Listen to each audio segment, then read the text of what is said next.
दोस्तों अक्सर हमने देखा है कि इलेक्ट्रॉनिक आइटम्स की जो बैटरी होती है वो फूल जाती है, तो वही सेम चीज़ डैनियल रॉटर के साथ में हुई, जो कि रोमानिया का एक यूट्यूबर है जो कि सैमसंग गैलेक्सी रिंग पहनता था अपनी उंगली में, और उसकी रिंग काफ़ी ज़्यादा टाइट उसको फील होने लग गई। दरअसल उसकी जो बैटरी थी वो स्वेल कर गई थी, जिसकी वजह से उसकी उंगली भी सूज गई थी, क्योंकि वो ब्लड सर्कुलेशन रोक रही थी, उसकी उंगली धीरे धीरे सूज रही थी। उसको एयरपोर्ट पर ही दिक्कत होनी शुरू हो गई, जिसकी वजह से एयरपोर्ट सिक्योरिटी ने उसको तुरंत ही हॉस्पिटल भेजा, जहां पर आइस लगाकर मेडिकल ल्यूब्रिकेंट का यूज़ करके उसकी स्वेलिंग को थोड़ा सा कम किया गया उंगली की। उसके बाद में उस स्मार्ट रिंग को निकाला गया, जिसके बाद में इस बंदे ने कह दिया कि भैया आज के बाद ये रिंग पहनना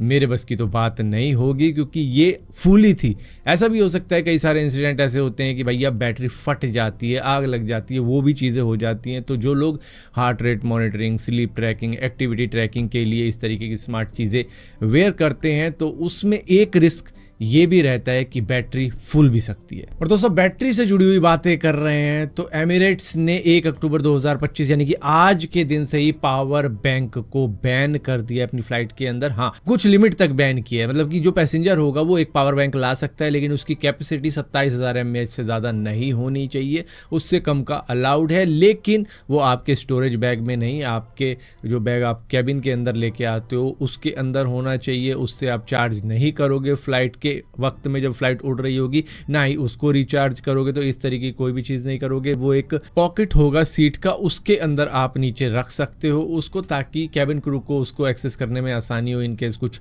हो जाता है उसके अंदर गड़बड़ी, तो बस वहीं तक वो सीमित है, उससे ज़्यादा आप कोई भी बड़ा पावर बैंक नहीं ला सकते हो। तो ये एक चीज़ की गई है, क्योंकि आपने देखा होगा, ये चलो अंगूठी का ही एग्जाम्पल देते हैं, कैसे बैटरी डिफॉर्म हो चुकी है। इसी के साथ साथ कई सारे फ़ोनों के अंदर भी हुआ है। सैमसंग का तो काफ़ी ज़्यादा नाम हुआ था, मतलब एक वक्त में सैमसंग का एक मॉडल तो पूरी तरीके से बैन कर दिया था, क्योंकि उसके अंदर आग लगने के इंसिडेंट आए थे। तो इस वजह से अब ये पावर बैंक के अंदर भी लाया गया है रूल। हालांकि रूल पहले भी था, लेकिन अब इसको थोड़ा सा और मॉडिफाई किया गया है। दोस्तों यूएस और ताइवान के बीच में इस वक्त में ट्रेड डील चल रही है, और उस ट्रेड डील के अंदर एक ऐसा मोड़ ले आया है यूएस, जो कि आप सुनकर हैरान रह जाओगे। दरअसल ताइवान दुनिया का सबसे बड़ा एडवांस सेमीकंडक्टर या कह लो चिप मैन्युफैक्चरर है, जो कि हाई एंड चिप्स बनाता है। खासतौर पर इनकी जो TSMC कंपनी है, ताइवान सेमीकंडक्टर मैन्युफैक्चरिंग कंपनी, वो सबसे ज़्यादा हाई एंड चिप्स प्रोड्यूस करती है। और यूएस चाहता है कि इस तरीके की सेमीकंडक्टर की इंडस्ट्री उसकी कंट्री में भी हो, और वो भी ताइवान जैसा ही कुछ करे, और वो डिपेंडेंट ना रहे किसी और कंट्री के ऊपर, जिस तरीके से वो इस वक्त में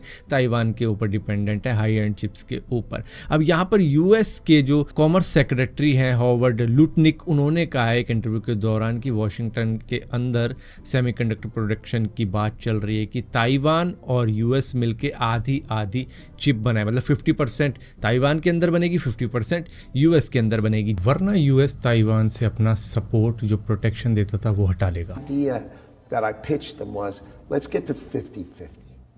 We're producing half and you're producing half. We're still fundamentally reliant upon you because, we can't live without the other half. But if we have half, we have the capacity to do what we need to do if we need to do it. So that's our thinking, and that has been the conversation we've had with Taiwan, that you have to understand it's vital for you to have us produce 50%. जहाँ पर Taiwan ने जैसे ही ये बात सुनी, उन्होंने साफ साफ इनकार कर दिया है कि भैया इस ट्रेड डील के अंदर ऐसी कोई कमिटमेंट नहीं ली जाएगी, हम 50-50 की कंडीशन को नहीं मानते हैं। हाँ, TSMC फैक्ट्री बना रहा है यूएस के अंदर, जहाँ पर वो करेगा, इन्वेस्टमेंट वगैरह करेगा और वो चिप्स भी मैन्युफैक्चर करेगा, लेकिन वो हाई एंड एडवांस टेक्नोलॉजी वाली चिप वहाँ पर मैन्युफैक्चर नहीं करेगा, वो अपनी ही कंट्री के अंदर करेगा। क्योंकि भैया जो जिस कंट्री की स्पेशलिटी होती है वो अगर किसी और कंट्री को दे दे, तो भैया उसके पास वो चीज़ कहाँ से रही, उसकी तो मतलब एक तरीके से उसने अपना ही कोई चैलेंजर क्रिएट कर दिया है कि वो बनाने लग जाएगा उस तरीके की चिप। तो इस वजह से ताइवान ने कहा है कि ना, हम ऐसा नहीं करेंगे, लेकिन हाँ, हम एक चीज़ कर सकते हैं कि हम $10 बिलियन की जो भी एग्रीकल्चर है या गुड्स हैं यूएस का, वो आने वाले 4 सालों के अंदर परचेस करेंगे। तो ये एक चीज़ हम कर सकते हैं इस ट्रेड डील के अंदर। ये 50-50% का हाई एंड सेमीकंडक्टर चिप्स का कोई भी इसके अंदर एंगल नहीं आएगा। तो जो डोनाल्ड ट्रंप के अरमान थे वो यहाँ पर ताइवान ने थोड़े से फुस कर दिए कि नहीं, इस जगह पे हम कॉम्प्रोमाइज़ नहीं करेंगे। तो सर डॉक्टर्स की हैंडराइटिंग शायद आपको भी समझ नहीं आती होगी, जिसकी वजह से पंजाब हरियाणा हाई कोर्ट ने कहा है कि डॉक्टरों की जो हैंडराइटिंग है वो साफ़ होनी चाहिए। उसका भी शायद एक एलिजिबिलिटी टेस्ट होना चाहिए कि भैया कितना साफ़ लिखते हो आप, क्योंकि हर आदमी का ये हक है, उसका राइट है कि उसको जो प्रिस्क्रिप्शन मिल रहा है वो साफ़ हो, वो खुद पढ़ सके कि मुझे कौन सी दवाई दी जा रही है। क्योंकि मान लेते हैं चलो केमिस्ट पढ़ लेते हैं, लेकिन कई बार केमिस्ट भी नहीं पढ़ पाते हैं कि क्या लिखा है उसने, जिसकी वजह से गलत दवाई या गलत ट्रीटमेंट या गलत टेस्ट की वजह से भी पेशेंट की जान को खतरा हो सकता है, जिसकी वजह से डॉक्टर के प्रिस्क्रिप्शन को या तो बड़े कैपिटल लेटर में लिखना होगा या फिर उसको डिजिटली टाइप करवाना होगा, या फिर अगर किसी भी फॉर्म में मतलब साफ़ सुथरे ढंग से प्रिस्क्रिप्शन प्रिपेयर करना पड़ेगा। ये डिसीजन आया है पंजाब हाई कोर्ट का, जहां पर उन्होंने नेशनल मेडिकल कमीशन को ये रिपोर्ट भेजी है कि इस तरीके की चीज़ें होनी चाहिए डॉक्टरों के साथ में, जिस तरीके की राइटिंग है उनकी। क्योंकि ठीक है उनको बहुत जल्दी होती है लिखने की, लेकिन जब भी लिखो साफ लिखो, ताकि पेशेंट को भी पता रहे कि उसको क्या दिया जा रहा है और सामने वाला भी कंफ्यूज ना हो कि ये डॉक्टर ने लिख क्या दिया है। दोस्तों संडे को हुए एशिया कप के फाइनल में इंडिया ने पाकिस्तान को बुरी तरीके से हरा दिया, जिसके बाद में मोहसिन नकवी जब ट्रॉफी देने के लिए स्टेज पर पहुंचे तो भैया कोई भी इंडियन प्लेयर नहीं गया वहां पर। उन्होंने साफ साफ मना कर दिया कि भैया हम पाकिस्तान के पॉलिटिशियन मोहसिन नकवी से ये ट्रॉफी नहीं लेंगे, जिसके बाद में देखने को मिला कि वो ट्रॉफी अपने साथ ही ले गए। जिसके बाद में उन्होंने कहा कि भैया मुझसे ट्रॉफी नहीं ले, ट्रॉफी तो मुझसे ही लेनी पड़ेगी क्योंकि मैं ACC का चेयरमैन हूँ इस वक्त में, मतलब चेयरमैन या प्रेसिडेंट है पता नहीं कुछ है ये, जिसकी वजह से कह रहे हैं कि भैया मैं ही दूंगा ये ट्रॉफी वरना नहीं दूंगा। जिसके बाद में BCCI ने इनको हटाने की धमकी दी, ICC को भेजी इस तरीके की रिक्वेस्ट कि भाई इस तरीके की चीज़ें हो रही है। जिसके बाद में मोहसिन नकवी ने अब फाइनली एशिया कप की ट्रॉफी UAE क्रिकेट बोर्ड को दे दी है, जिसके बाद में अब वो trophy UAE cricket board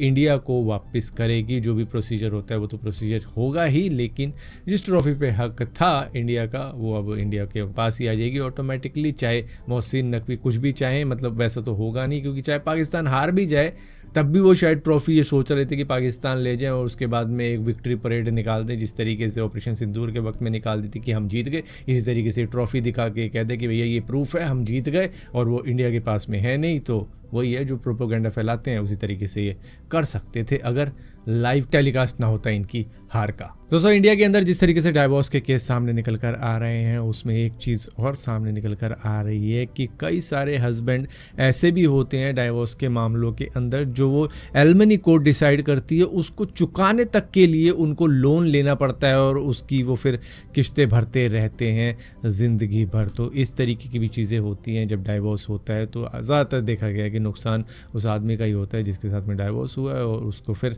loan लेना पड़ता है उस एलिमनी को चुकाने के लिए, अगर वो एक टाइम में जो वन टाइम पेमेंट होती है वो दे के किसी तरीके से छुटकारा पाना चाहता है। तो आपको याद होगा US का जो 2020 का प्रेसिडेंशियल इलेक्शन था उसके अंदर डोनाल्ड ट्रंप हार गए थे, जिसके बाद में ये भी कहा गया था कि इनकी स्पीचेस की वजह से दंगे हुए हैं। तो यहाँ पर इनके अकाउंट सस्पेंड किए गए थे, चाहे फेसबुक का, यूट्यूब का, ट्विटर का, सभी ने इनके अकाउंट सस्पेंड कर दिए थे। जिसके बाद में अब जाकर इन्होंने बदला पूरा कर लिया है अपना, उन सभी से $90 मिलियन की सेटलमेंट करके अपने लॉ सूट के अंदर, जहाँ पर एक डेफेमेशन केस किया था इन्होंने, जहाँ पर यूट्यूब करीबन